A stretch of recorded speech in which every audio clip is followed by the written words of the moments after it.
ദാമോദർ പ്രസാദ്, ശക്തമായ പ്രതികരണം മന്ത്രി ശിവൻകുട്ടിയുടെ ഭാഗത്തുനിന്ന് വന്നത് നമ്മൾ കണ്ടതാണ്. അതിനുശേഷം അദ്ദേഹം പുറത്തിറങ്ങി പറഞ്ഞത് നമ്മൾ കണ്ടതാണ്. അവിടുത്തെ വിദ്യാർത്ഥികളുമായി അവരെ കൂട്ടിക്കൊണ്ട് പുറത്തേക്ക് പോകാൻ ആലോചിച്ചിരുന്നതാണ് ഒരു വേള എന്നുകൂടി അദ്ദേഹം പറഞ്ഞു. ആ പ്രതികരണം വന്നത് നമുക്കറിയാം. അതിന് തൊട്ടു തലേ ദിവസം RSSുമായി ചേർന്ന് പ്രവർത്തിച്ചിട്ടുണ്ട് എന്ന MP ഗോവിന്ദൻ്റെ പ്രതികരണം വരുന്നു. അത് വിവാദമാകുന്നു. പക്ഷേ പിന്നീട് RSS വിരുദ്ധ നിലപാട് ഏറ്റവും ശക്തമായി എടുക്കുന്നത് തങ്ങളാണ് എന്ന് ജനത്തെ ബോധ്യപ്പെടുത്താൻ ഈ ഒരു പ്രതികരണം കൊണ്ടായിട്ടില്ലേ? മാത്രമല്ല അതിലൊരു തുടർച്ചയുണ്ടാവുകയാണ്. ഇപ്പോൾ തെരുവിലാണ് മുഴുവൻ പ്രതിഷേധവും.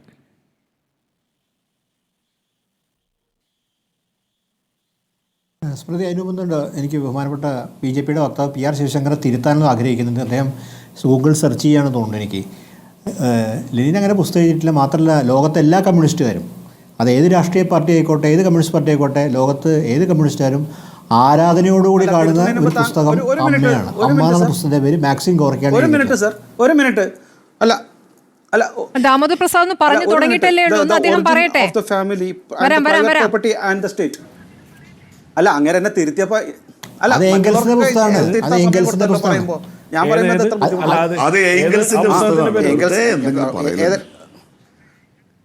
ഏംഗൽസിന്റെ പുസ്തകത്തിൽ പറഞ്ഞില്ല, മാറിപ്പോയിട്ടുണ്ടാവും. പക്ഷെ പുസ്തകത്തിൽ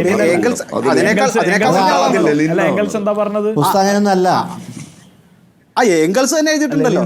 ശരി, ലെനിനല്ല, അത് തെറ്റുപറ്റി. ഏംഗൽസ് ലെനിനേക്കാൾ വലിയ ആളാണല്ലോ ഏംഗൽസ്.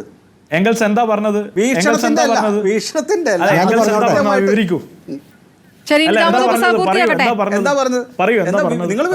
നിങ്ങൾക്കല്ല അറിയാവുന്നത്, നിങ്ങൾക്കല്ല പറയുന്നത്. നിങ്ങൾ ഇതിന്റെ പ്രകാരം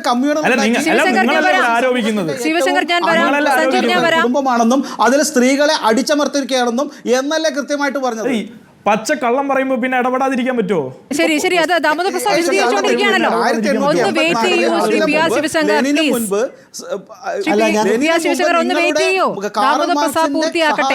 ഏറ്റവും അടുത്ത ദാമോദർ പ്രസാദിന്റെ അവസരമാണ്. അദ്ദേഹം പൂർത്തിയാക്കി. ദാമോദർ പ്രസാദ് പറഞ്ഞപ്പോൾ ഞാൻ പറഞ്ഞപ്പോൾ SFIയുടെ സംസ്ഥാന സെക്രട്ടറി പറഞ്ഞപ്പോൾ നിശബ്ദമായിട്ടിരുന്നല്ലോ. അല്ല, SFIയുടെ സംസ്ഥാന സെക്രട്ടറി ഞാൻ പറഞ്ഞപ്പോൾ താങ്കൾ ഈ നന്മയൊന്നും എത്ര സമയം കഴിഞ്ഞിട്ടാണ് ഇടപെട്ടത്? എത്ര പറഞ്ഞു കഴിഞ്ഞിട്ടാണ് ഇടപെട്ടത്? അദ്ദേഹം ഒരു വരി പറഞ്ഞു തുടങ്ങിയിട്ടേ ഉള്ളൂ. ഒന്ന് ക്ഷമിക്കൂ. അല്ല, ഒരു വരി തന്നെ തെറ്റ്. ഇതെല്ലാം ജനങ്ങൾക്ക് മനസ്സിലാവും. ജനങ്ങളെല്ലാം മനസ്സിലാക്കുന്നുണ്ട്. പറഞ്ഞോട്ടെ, എനിക്ക് ഞാൻ അംഗീകരിക്കുന്നു. ഞാൻ പറഞ്ഞോട്ടെ, എന്നെ തിരുത്തി എല്ലാരും മനസ്സിലാക്കുന്നുണ്ട്. ദാമോദർ പ്രസാദ് അദ്ദേഹത്തിന്റെ നിലപാടൊന്ന് പറയട്ടെ പ്ലീസ്, ഒന്ന് കേൾക്കൂ. അപ്പോൾ നമ്മുടെ ഈ ചർച്ചയിലേക്ക് വരുന്ന സമയത്ത് അപ്പോൾ ഞാൻ ആ കാര്യം തിരുത്താൻ വേണ്ടി പറയും. ആ ഒരു തിരുത്ത് വരുത്തിയെന്ന് മാത്രമേ ഉള്ളൂ. പക്ഷേ എനിക്ക് തോന്നുന്ന കാര്യം, ഒരു 10 വർഷം പിന്നോട്ട് പോയി കഴിഞ്ഞാൽ വേറൊരു കാര്യം ഓർമ്മിക്കാൻ ആഗ്രഹിക്കുക. അത് എന്താ പറയുക, സ്മൃതി ചിലപ്പോൾ പക്ഷേ വളരെ സീനിയർ ജേർണലിസ്റ്റിനെ വളരെ ഓർക്കുന്നുണ്ടാവും. ഒരു 10 വർഷം പിറകോട്ട് പോയി കഴിഞ്ഞാൽ കേരളത്തിൽ അന്ന് വിദ്യാഭ്യാസ മന്ത്രി അബ്ദുൾ റബ്ബായിരുന്നു. അന്ന് ഒരു വിളക്കൊളുത്തുമായി ബന്ധപ്പെട്ടൊരു ചർച്ചയുണ്ടായിരുന്നു, വിവാദം. അദ്ദേഹം വിളക്കൊളുക്കാൻ വിസമ്മതിച്ചു. മമ്മൂട്ടി വിളക്കൊളുത്തി. എനിക്ക് തോന്നുന്നു എൻ്റെ ഓർമ്മ ശരിയാണെങ്കിൽ അദ്ദേഹം വിളക്കൊളുത്താതെ അദ്ദേഹത്തിൻ്റെ വ്യക്തിപരമായ തീരുമാനമാണ്. അതിനെ ഞാൻ അംഗീകരിക്കാനും ഭരണഘടനാപരമായിട്ടും നിയമപരമായിട്ടും അദ്ദേഹത്തിന് ആ തീരുമാനമെടുക്കാനുള്ള അധികാരമുണ്ട്. പക്ഷേ അന്ന് അദ്ദേഹം അപഹസിക്കപ്പെട്ടതായിട്ട് എനിക്ക് തോന്നുന്നു. ആ 2 പേരാണ് അപഹസിച്ചത് അദ്ദേഹത്തെ. അതിൽ ഇടതുപക്ഷം ഉണ്ടായിരുന്നു, എൻ്റെ ഓർമ്മ ശരിയാണ്, ഇടതുപക്ഷം ഉണ്ടായിരുന്നു. BJP ആണ് അദ്ദേഹം അപഹസിച്ചതിൽ. അത് ആ വ്യക്തിയുടെ തീരുമാനമാണ് അത് ചെയ്യാൻ. അത് ഭരണഘടന സ്വാതന്ത്ര്യം അദ്ദേഹത്തിനുണ്ട്. നമ്മൾ വിളക്കൊളുത്ത് കാലങ്ങളായിട്ട് കൊണ്ടുപോകുന്നതാണ്. പക്ഷേ അത് ചെയ്യാനുള്ള സ്വാതന്ത്ര്യമുണ്ട്. സമാനമായ രീതിയിൽ തന്നെ ഒരാൾക്ക് അദ്ദേഹത്തിൻ്റെ മതപരമായിട്ട് എന്താണോ അത് നിഷേധാത്മകമായിട്ട് മതത്തെ നിഷേധിക്കുന്നവരുണ്ടാവും, അവർക്ക് പ്രവർത്തിക്കാനുള്ള സ്വാതന്ത്ര്യം നിലനിൽക്കുന്നുണ്ട്. അതാണ് നമ്മുടെ അടിസ്ഥാനപരമായിട്ട് പ്രമാണം. അതാണ് ഇന്ത്യയിൽ നിലനിൽക്കുന്ന നമ്മുടെ സെക്യുലർ പ്രമാണത്തിൻ്റെ അടിസ്ഥാനം. ആ നിലയിൽ നോക്കുകയാണെങ്കിൽ നമ്മളെ സംബന്ധിച്ചിടത്തോളം അത് രാജ്ഭവനാവട്ടെ, ക്ലിഫ് ഹൗസ് ആവട്ടെ, ഗവൺമെൻറ് ഏത് സ്ഥാപനം ആയിക്കോട്ടെ, അല്ലെങ്കിൽ ഏത് സർക്കാർ സ്ഥാപനം, ഏത് പൊതു സ്ഥാപനം ആയിക്കോട്ടെ, അതൊക്കെ തന്നെ സെക്യുലർ അടിസ്ഥാനത്തിൽ പ്രവർത്തിക്കുന്ന സ്ഥാപനങ്ങളാണ്. അതാണ് ഏറ്റവും അഭികാമ്യം, അതാണ് ഏറ്റവും ശരിയും. അവിടെ മറ്റ് കാര്യങ്ങൾക്ക് പ്രസക്തി ഇല്ല എന്നാണ് നമുക്ക് മനസ്സിലാക്കാൻ സാധിക്കുന്നത്. പക്ഷേ ഇവിടെ ഭാരതാമ സങ്കല്പം ഇന്ത്യയിലുണ്ടായിരുന്നു, ദേശീയ പ്രസ്ഥാനത്തിൻ്റെ ഭാഗമായിട്ടുണ്ടായിരുന്നു, സംശയമില്ല. അതുപോലെ തന്നെ അദ്ദേഹം നേരത്തെ ഷിബു മീരാൻ സൂചിപ്പിച്ച പോലെ പലതരം സങ്കല്പം ഉണ്ടായിരുന്നു. MFന്റെ ഇത് കുറച്ച് വ്യത്യാസമുണ്ട്. അത് ഇന്ദിരാഗാന്ധിയാണ് ദുർഗയെ സങ്കല്പിച്ചത്.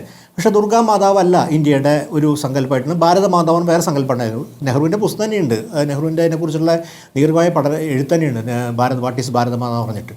അപ്പോൾ ആ സങ്കല്പം നമുക്കുണ്ട്. പക്ഷേ ഇപ്പോൾ അത് നേഷനെ ദേശത്തെ എന്താ പറയുക, അമ്മയെ സങ്കല്പിച്ച് മാതാവായി സങ്കല്പിച്ച് ഇതാക്കുന്ന അത് ചെയ്യാനുള്ള അവകാശം പലർക്കുണ്ട്, പലരും ചെയ്തിട്ടുണ്ട്. ഒരു പക്ഷേ എനിക്ക് തോന്നുന്നു ദേശീയ പ്രസ്ഥാനത്തിൻ്റെ ഭാഗമായിട്ട് തന്നെ ഗാന്ധിയെ പോലുള്ള ഒരുവനും ചെയ്തിട്ടുള്ള കാര്യം. പക്ഷേ അത് എല്ലാവർക്കും ബാധകമായിട്ടുള്ള കാര്യമല്ല. കാര്യം അത്രയും ദേശത്തെ ഡിഫൈ ചെയ്യുന്ന അല്ലെങ്കിൽ ദേശത്തെ ഇങ്ങനെ ആ നിലയിൽ ആരാധനാപൂർവ്വം കാണുന്ന ഒരു സംസ്കാരം എല്ലാവർക്കും ഉണ്ടാവണമെന്നില്ല. അപ്പോൾ അത് നിലനിൽക്കുന്നുണ്ട്. അപ്പോൾ അതനുസരിച്ച് തന്നെയാണ് ഇതിൻ്റെ കത്ത്. ഇവിടെ പ്രധാനപ്പെട്ട കാര്യം വരുന്നത് സംബന്ധിച്ചിടത്തോളം ഇന്ന് നിലക്കുന്ന പ്രധാനപ്പെട്ട കാര്യം എന്നെ സംബന്ധിച്ചിടത്തോളം പെരിഫറൽ ഇഷ്യൂ ആണ്. ഇതൊരു പെരിഫറൽ ഇഷ്യൂ ആണ്. കാര്യം ഇതിൽ എന്ത് തന്നെ പറയുകയാണെങ്കിലും ഗവൺമെൻറ്റിനെ സംബന്ധിച്ചിടത്തോളം ഗവർണറെ ബന്ധപ്പെട്ട് നിൽക്കുന്ന ഒരേ ഒരു ഇഷ്യൂ ആണ് നിലനിൽക്കുന്നത്. അതാണ് ഗവൺമെൻറ്റിനെ സംബന്ധിച്ച് ഏറ്റവും പ്രധാനപ്പെട്ട ഇഷ്യൂ. ഞാൻ വിചാരിച്ച പ്രശ്നം ഏതാണ്ട് രമ്യമായി പരിഹരിച്ചു എന്നുള്ളതാണ് വിചാരിച്ചത്. ഉദാഹരണത്തിന് ഗവൺമെൻറ് നമ്മൾ എന്തുകൊണ്ട് ആ ഡിബേറ്റ് ഉന്നയിക്കാതിരിക്കുന്നത്, അത് ശരിക്കും BJP വക്താവിനും പറയാം, അത് മറ്റുള്ളവർക്കും പറയാവുന്ന കാര്യം. സർക്കാരും ഗവർണറും ബന്ധപ്പെട്ട് പ്രധാനപ്പെട്ട നിൽക്കുന്ന വിഷയം എന്ന് പറയുന്നത് അത് പ്രൈവറ്റ് യൂണിവേഴ്സിറ്റി ബില്ല് അവിടെ കിടക്കുന്നുണ്ട് ഗവർണറുടെ അടുത്ത്. കേരളത്തെ സംബന്ധിച്ചുള്ള ഒരു വഴിത്തിരിവായ ബില്ലാണ് പ്രൈവറ്റ് യൂണിവേഴ്സിറ്റി ബില്ല്. അത് ഗവർണർക്ക് അത് ചെയ്യാനുള്ള അധികാരമുണ്ട്. അത് സുപ്രീം കോടതിയെ ബന്ധപ്പെട്ട് നമുക്കറിയാം, നിൽക്കുന്ന നിയമം അറിയാം. അത് പാസ്സാവുക എന്നുള്ളതാണ് പ്രധാനപ്പെട്ട കാര്യം. ഒരുപക്ഷെ ഗവർണർ അതാണ് ഇതിൻ്റെ അകത്ത് കോർ ഇഷ്യൂ. മറ്റെല്ലാം മറ്റു നോക്കുകയാണെങ്കിൽ പെരിഫറൽ ഇഷ്യൂ. കാര്യം ഇത് തീർച്ചയായിട്ടും ഇതിൻ്റെ അകത്ത് നേരത്തെ സൂചിച്ചാൽ മുഖ്യമന്ത്രിക്ക് ഒരു ഇനിഷ്യേറ്റീവ് എടുക്കേണ്ടത്. കാര്യം മുഖ്യമന്ത്രി കഴിഞ്ഞ സമ്മേളനത്തിൽ സൂചിപ്പിച്ചാലും മുഖ്യമന്ത്രിക്ക് ഒരുപക്ഷെ കത്തെഴുതുന്നതിനേക്കാൾ ഉപരിയായിട്ട് ഒരു ഡിപ്ലോമസിയുടെ സ്വഭാവമൊക്കെ ഉണ്ട്. ഗവർണറോട് നേരിട്ട് സംസാരിക്കുകയാണ്. കാര്യം ഐഡിയോളജിക്ക് വളരെ പോളറൈസ്ഡ് ആയിട്ട് രണ്ട് രാഷ്ട്രീയ പാർട്ടികളാണ്. കാര്യം BJPയുടെ ഐഡിയോളജിയിലല്ല CPMൻ്റെ ഐഡിയോളജി അതുപോലെ തന്നെ കോൺഗ്രസിൻ്റെ നിൽക്കുന്നത്. അപ്പോൾ അവരെ സംബന്ധിച്ചിടത്തോളം ഈ ഐഡിയോളജിക്കൽ പ്രശ്നം ഈ ഭാരതാംബയെ തൊഴുന്നതുമായി ബന്ധപ്പെട്ടുണ്ട്. ആ കാര്യം അറിയിക്കാനും പൊതുചടങ്ങുകളിലും സർക്കാർ ചടങ്ങുകളിലും ഇത് ഒഴിവാക്കണമെന്ന് മുഖ്യമന്ത്രിക്ക് ഗവർണറോട് നേരിട്ട് പറയാവുന്ന കാര്യമാണ്. പക്ഷേ പ്രധാനപ്പെട്ട കാര്യം ഈ തർക്കത്തിൻ്റെ യഥാർത്ഥ പ്രശ്നം എന്ന് പറയുന്നത് ഇതല്ല. ഇത് വേറെ തരത്തിലൊരു പൊളിറ്റിസൈസേഷനാണ്. Peripheral issue. കേരള സംബന്ധിച്ചിടത്തോളം വളരെ പെരിഫറൽ ഇഷ്യൂ ആണിത്. കേരള സംബന്ധിച്ചിടത്തോളം കോർ ഇഷ്യൂ എന്ന് പറയുന്നത് ഗവൺമെൻറ്റുമായി ബന്ധപ്പെട്ട പ്രൈവറ്റ് യൂണിവേഴ്സിറ്റിയുടെ ബില്ല്, പ്രധാനപ്പെട്ട ഒരു ബില്ല് അവിടെ ഇരിക്കുന്നുണ്ട്. ബില്ലുകൾ ഒപ്പിടുക എന്നുള്ള വിഷയമൊക്കെ അവിടെ നിൽക്കുന്നു. പക്ഷേ ശ്രീ ദാമോദർ പ്രസാദ്, ഇത് ഗൗരവത്തിലുള്ള ഒരു വിഷയമല്ല എന്ന് താങ്കൾ കാണുകയാണോ? കാരണം ഈ കാവിക്കൊടിയെ ഏന്തിയ ഭാരതാംബ എന്നുള്ളത് RSS സങ്കല്പമാണ്. അത് എല്ലാവരും അംഗീകരിച്ചേ പറ്റൂ എന്ന രൂപത്തിലാണ് ആ പ്രതികരണം വരുന്നത്. BJP നേതാക്കൾ എല്ലാവരും തന്നെ അതാണ് പ്രതികരിക്കുന്നത്. അംഗീകരിച്ചേ പറ്റൂ, അത് രാജ്ഭവനിൽ ഉണ്ടാകും, അതവിടെ നിന്ന് എടുത്തു മാറ്റില്ല എന്ന് പറയുന്നത് ഒരു വെല്ലുവിളിയുടെ സ്വഭാവത്തിലാണ്. അതെങ്ങനെയാണ് ഭരണഘടനയുമായി ചേർന്ന് പോകുന്നത്? അല്ലാത്ത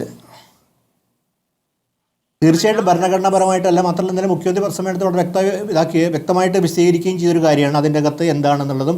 അതിൻ്റെ അകത്ത് നേരത്തെ ഇദ്ദേഹം തന്നെ സൂചിപ്പിച്ചൊരു കാര്യം, ഈ തമിഴ്നാടുമായി ബന്ധപ്പെട്ട് നമ്മളത് വായിച്ചു നോക്കിയാൽ മനസ്സിലാക്കാൻ പറ്റുന്ന കാര്യം, BJPയുടെ ഓഫീസിലാണ് ഭാരതാംബയുടെ ചിത്രം ഇരുന്നത്. അത് ചെയ്യാനുള്ള അവർക്ക് അവകാശമുണ്ടോ എന്ന് മുഖ്യമന്ത്രി വ്യക്തമായിട്ട് പറയുകയും ചെയ്തു. അപ്പോൾ അത് കേരളം മുഴുവൻ അംഗീകരിക്കുന്ന കാര്യം. അത് ആ ഒരാൾക്ക് അതാണ് അതിൻ്റെ ശരിയെങ്കിൽ അത് തർക്ക വിഷയമല്ല. ഇവിടെ പ്രധാനപ്പെട്ട കാര്യം പൊതുസ്ഥലങ്ങളിൽ ഇത്തരം കാര്യം പ്രസക്തി ഉണ്ടോയെന്ന്. ഇനി നേരത്തെ പ്രോട്ടോക്കോളിൻ്റെ കാര്യം പറയുന്നത് എനിക്ക് തോന്നുന്നു മന്ത്രി എന്തായാലും ഇൻസബോർഡിനേഷൻ മന്ത്രിയെ സംബന്ധിച്ച പ്രധാനപ്പെട്ട കാര്യമില്ല. കാര്യം മന്ത്രി എന്ന് പറയുന്നത് ഗവർണറുടെ കീഴ് ഉദ്യോഗസ്ഥനല്ലാത്തതുകൊണ്ട് ഒരു ഉദ്യോഗസ്ഥൻ IAS ഉദ്യോഗസ്ഥനൊക്കെയാണ് സ്വാഭാവികമായിട്ടും ഉദ്യോഗസ്ഥൻ സ്ഥലത്ത് അത് വരികയായിരിക്കും. ഇൻസബോർഡിനേഷൻ പ്രശ്നം അപ്പോൾ അത് തീർച്ചയായിട്ടും അദ്ദേഹത്തിന് ഭരണഘടനാപരമായിട്ട് ഇൻസബോർഡിനേഷൻ പ്രശ്നം മന്ത്രിക്ക് വരുന്നത്. പക്ഷേ പ്രധാനപ്പെട്ട കാര്യം ഞാൻ പെരിഫറൽ ഇഷ്യൂ എന്ന് പറയാൻ കാര്യം, ഇത് നാളെ ഇതിൻ്റെ ടേണിംഗ് പോയിന്റ് എന്തായിരിക്കും? ഇത് ഈ ക്ലാഷ്, ഐഡിയോളജി ക്ലാഷ് ഏത് തരത്തിലേക്കാണ് ഇവോൾവ് ചെയ്യാൻ പോകുന്നത്? കാര്യം നാളെ വഴിയിൽ ഉപേക്ഷിച്ച് പോകുന്ന വിഷയമാണ് ഇതിൻ്റെ അകത്ത്. മന്ത്രിമാരെങ്ങനെ ഗവർണർ പങ്കെടുക്കുന്ന ചടങ്ങിൽ ഈ തരത്തിലുള്ള ഈ വിളക്ക് കൊളുത്തലും ഈ പറഞ്ഞ ഭാരതാംബയെ വണങ്ങലും ഒക്കെ ഉണ്ടെങ്കിൽ എങ്ങനെയാണ് മന്ത്രിമാർക്ക് പങ്കെടുക്കാൻ കഴിയുക? അത് തുടർച്ചയായി ആ പരിപാടികൾ ബഹിഷ്കരിക്കുന്ന ഒരു സാഹചര്യത്തിലേക്ക് എത്തില്ലേ? അല്ല, വിളക്ക് കൊളുത്തുന്നത് എനിക്കറിയില്ല. അതിന് മുമ്പും വിളക്ക് കൊളുത്തലൊക്കെ ഉണ്ടായി വരും. പ്രധാനപ്പെട്ട ഇവിടുത്തെ ഒരു ഉന്നയിക്കപ്പെട്ട കാര്യം മുമ്പ് P. പ്രസാദ് സൂചിപ്പിച്ച പോലെ തന്നെ ഭാരതാംബയുടെ സങ്കല്പത്തിൽ കാവിക്കൊടി ഏന്തിയ ദുർഗാ ദേവിയുടെ ചിത്രമായി ബന്ധപ്പെട്ടും ആ അഖണ്ഡഭാര സങ്കല്പമാണ് ഭരണഘടനാപരമല്ലെന്നും അത് ഇന്ത്യയുടെ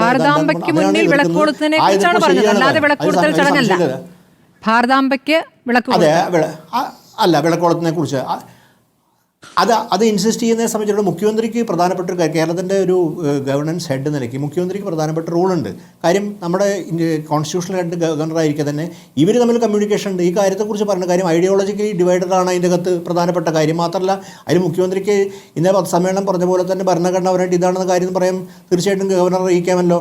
ആ ഗവർണർ അറിയിച്ച് പരിഹരിക്കാൻ തന്നെയാണ് അതിൻ്റെ അകത്ത് പ്രധാനം. പക്ഷേ ഇതിലേക്ക് ബ്ലോ ഔട്ട് ചെയ്യുന്നതിനെ സംബന്ധിച്ചിടത്തോളം ഇതൊരു പൊളിറ്റിക്കൽ പോളറൈസേഷൻ സാധ്യമായതുവാണെങ്കിൽ ഇതിൻ്റെ അകത്ത് രണ്ടുപേർക്ക് ഗുണമുണ്ട്. CPMനെ സംബന്ധിച്ച് രാഷ്ട്രീയമായി നോക്കുകയാണെങ്കിൽ CPM സംബന്ധിച്ച് സമരം മുന്നോട്ട് വയ്ക്കുന്ന കേരളത്തിൽ വരാൻ പോകുന്ന തെരഞ്ഞെടുപ്പുകൾ സമയം പ്രധാനപ്പെട്ട കാര്യമാണ്. ഈക്വലി അതിൻ്റെ അഡ്വാൻറ്റേജ് BJP പോലെ രാഷ്ട്രീയ പാർട്ടിക്ക് ഇതിൻ്റെ അകത്തുണ്ട്. തീർച്ചയായിട്ടും ഈ അഡ്വാൻറ്റേജ് അവർക്കും കിട്ടും. അവർക്കറിയാം ഇതിൽ ഡിസഡ്വാൻറ്റേജ് വരാൻ പോകുന്നത് തീർച്ചയായും UDF-നെ പോലെ ഒരു സംവിധാനത്തിനായിരിക്കും താരതമ്യേന ഡിസഡ്വാൻറ്റേജ് ഉണ്ടാകാൻ പോകുന്നത്. പക്ഷേ കേരളത്തിൻ്റെ മൊത്തം സംബന്ധിച്ചിടത്തോളം ഈ പൊളിറ്റിക്കൽ പോളറൈസേഷനകത്ത് ആണിത് വർക്ക് ചെയ്യുന്നതനുസരിച്ചാൽ അതിൻ്റെ അപ്പുറം ഇതിന് മറ്റു തരത്തിൽ ഒരു ഇമ്പാക്റ്റും ഇതിൻ്റെ അകത്തില്ല. അപ്പോൾ താങ്കൾ പറയുന്നത് ഇത് അവഗണിച്ച് മുന്നോട്ട് പോകണമെന്നാണോ? ഒരു തരത്തിൽ അവഗണിച്ച് മുന്നോട്ട് പോകണമെന്നാണോ? അവഗണിച്ച് മുന്നോട്ട് പോകാൻ പറ്റില്ലല്ലോ. കാര്യം എന്തായാലും 2 മന്ത്രിമാരിൻ്റെ അകത്ത് പൊസിഷൻ എടുത്തിട്ടുണ്ട്, ഇന്നലെ മുഖ്യമന്ത്രി പൊസിഷൻ എടുത്തിട്ടുണ്ട്. പക്ഷേ അത് പരിഹരിക്കാവുന്ന രീതിയാണ്. ഒരു കാര്യം വേറൊരു കാര്യം, ഇപ്പോൾ സവർക്കറെ ഒരു മിനിറ്റ്, സവർക്കറെ കേരളത്തിലെ ഇന്ത്യയിലെ പ്രതിപക്ഷം മുഴുവൻ നിൽക്കുന്നു. സവർക്കറുടെ ചിത്രം പാർലമെൻറ്റിലുണ്ട്. ഇപ്പോൾ ഗവർണർ RSSൻ്റെ പ്രവർത്തകനാണെന്ന് പറയുമ്പോൾ പ്രധാനമന്ത്രിയാണ്. പ്രധാനമന്ത്രി നാളെ ചിത്രം വയ്ക്കുകയാണെങ്കിൽ കേരളത്തിൽ ഇന്ത്യയിലെ മന്ത്രിമാർക്ക് പോയി കാണാൻ പറ്റില്ലോ, ഒരു മുഖ്യമന്ത്രിക്കും പോയി ചീഫ് മിനിസ്റ്റർ പ്രൈം മിനിസ്റ്റർ കാണാൻ പറ്റില്ല. അപ്പോൾ ഈ പ്രശ്നം നിലനിൽക്കുന്നുണ്ട്. പക്ഷേ താങ്കൾ പറഞ്ഞതിൽ ഒരു അപകടം എന്താണെന്ന് വെച്ചാൽ ഇതൊരു ന്യൂ നോർമലായി അംഗീകരിക്കപ്പെട്ട് കഴിഞ്ഞു, ഇതൊക്കെ സംഭവിക്കുന്നതാണ്, ഇതിലാണോ ഇപ്പോൾ പ്രതികരിക്കേണ്ടത് എന്നൊരു ചോദ്യത്തിലേക്ക് എന്ന് പോലും തോന്നിക്കുന്ന രൂപത്തിലാകുന്നുണ്ട് ആ പ്രതികരണം. ഇല്ല, ന്യൂ നോർമൽ നിലക്കല്ല പറഞ്ഞത്. ന്യൂ നോർമൽ നിലക്കല്ല ഇതിനെക്കുറിച്ചുള്ള പ്രതികരണം ഓൾറെഡി തന്നെ ഗവൺമെന്റും മുഖ്യമന്ത്രിയും മന്ത്രിമാരും രേഖപ്പെടുത്തി കഴിഞ്ഞു. അതിനുള്ള പ്രതിഷേധം ഉയർന്നു കഴിഞ്ഞിട്ടുണ്ട്. അത് നമ്മുടെ മുമ്പിൽ യാഥാർത്ഥ്യമുണ്ട്. പക്ഷേ ഇതിനെ സംബന്ധിച്ചിടത്തോളം ഇതിൻ്റെ അകത്ത് പൊളിറ്റിക്കലി നോക്കുകയാണെങ്കിൽ ഇതാണ് അതിൻ്റെ അകത്ത് യാഥാർത്ഥ്യമായിട്ട് വരാൻ പോണ കാര്യം. രണ്ടുപേരും ഗെയിൻ ചെയ്യുന്ന തരത്തിൽ പൊളിറ്റിക്സ് കൊണ്ടുപോകാൻ എന്നുള്ളതിൽ അപ്പുറത്തേക്ക് മുഖ്യമന്ത്രിക്ക് ഗവർണറോട് സംസാരിക്കാൻ കഴിയുന്ന കാര്യമേ ഉള്ളൂ. കാരണം നിർമ്മല സീതാരാമനുമായുള്ള കൂടിക്കാഴ്ചയിലൊക്കെ പതിവ് വിട്ട് ഗവർണർ കൂടി ചേരുന്ന കാര്യം നമ്മൾ കണ്ടതാണ്. അങ്ങനെ ഒരു ബ്രേക്ക്ഫാസ്റ്റ് ചർച്ച നമ്മൾ കണ്ടതാണല്ലോ. അപ്പോൾ അത്രയ്ക്കും സംസാരിക്കാനുള്ളൊരു സ്പേസ് അവർക്കിടയിലുണ്ട്. അപ്പോൾ അത് അവസാനിച്ചിട്ടില്ലാത്ത സാഹചര്യത്തിൽ ഇത് പറഞ്ഞു പരിഹരിക്കാവുന്നതല്ലേ ഉള്ളൂ എന്നുള്ളതാണ് ശ്രീ ദാമോദർ പ്രസാദ് പറഞ്ഞതിൽ ഞാൻ മനസ്സിലാക്കുന്നത്. എനിക്ക് SFI പ്രതിനിധിയിൽ നിന്നും